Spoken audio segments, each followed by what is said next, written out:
There guys, how's it going? Welcome to 25 tips for Black Ops 3. Obviously did this series for Advanced Warfare and some other games. You guys really enjoyed it, so hopefully there'll be some stuff that you might not know in here. Either way, even if you're brand new to the game or you're an expert, you think you know everything, I'm sure everyone's going to find some tips in here that are either going to be useful or that they didn't know. So without any further ado, let's get on with it. First of all, remember you can boost sideways and even backwards. A lot of people don't use this mechanic when wall running or generally when moving around the map. After a wall run, save boost by not double jumping off the wall. A lot of people do this by default and just by habit, but it's often not needed, and the extra boost when you hit the ground can be useful. To improve your general movement skill, be sure to go and watch the best free run times in the world, and then be sure to go and practice yourself. Mastering the movement in this game is what makes the difference between a good player and a great player. As movement is so key in Black Ops 3, you might feel at a disadvantage if you don't have buttons on the back of your controller. To compensate for this, try to put a setting in the controller setup where you can put the boost on your bumpers. This will make it easier to make the most of the boost mechanics.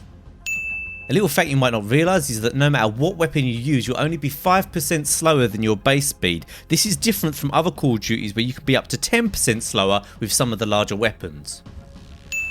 Remember, reloading from empty always takes considerably longer than topping up your ammunition. Always make sure to reload before you totally run out of ammo to avoid long reloads. If you're struggling to come up with some good perk setups that complement your playstyle, here are a few simple combinations that might just work for you. For mobility, try Afterburner, Fast Hands and Gung Ho. For stealth, try Ghost, Hardwired, Dead Silence with Bar Suppressor. Awareness, try Sixth Sense, Tracker, Awareness and Engineer. For defense, try Blind Eye, Flak Jacket, Hardwired, Cold Blooded with Tactical Mask. Kinetic Armor gives you double the health and not invincibility, so consider this when using the ability and realise you're still vulnerable. Vision Pulse can even detect active camo users, so be aware of this when running active camo.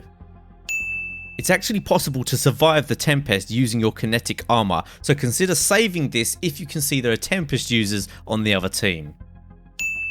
It's worth remembering that the Annihilator loses no accuracy when jumping. This is unique to this weapon, so make the most of this ability by jumping on wall running and making yourself difficult to hit. A fact that not everyone may realise is Flak Jacket will give you resistance to the Purifier and Thermite grenades. Again, worth considering if you see multiple Firebreak users on the other team.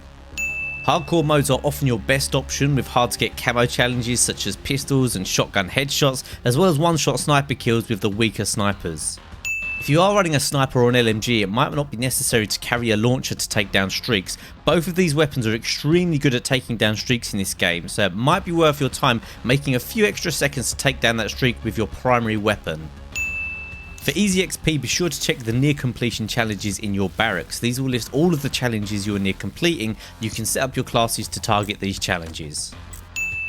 Another way of getting easy XP is to run the Engineer perk. With Engineer, all of the enemy gear and score streaks appear bright orange even through walls and will also appear on your radar. These can be easily taken down with the launchers, LMGs or EMP grenades for easy XP. Another interesting fact that not everyone realises is that you can actually shoot down the planes from the Rolling Thunder. A frag grenade will cook for 3.5 seconds before exploding. With each second your crosshair will pulse. This makes it much easier to time. If it pulses 3 times, you need to let go of it.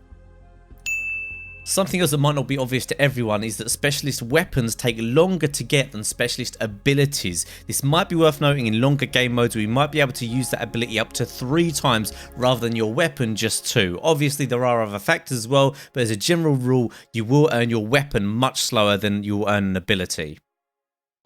So that concludes my 20 tips for Call of Duty Black Ops 3. Hope you guys enjoyed that. There was actually 22, but I didn't want to name it 22. I thought it'd just be weird. So I'm going to call it 20 tips, and I couldn't quite think of 25, so I wasn't going to stretch out with some random tips. Also, these are things that I've either learnt myself or found out myself. I try and take pride in the fact that I haven't copied anyone else in using these tips. These are things that I've all figured out myself. Maybe some of the other things you've heard some other places, but hopefully you've found some original stuff in here. If you have found this useful, don't forget to smash the like button. Be sure to subscribe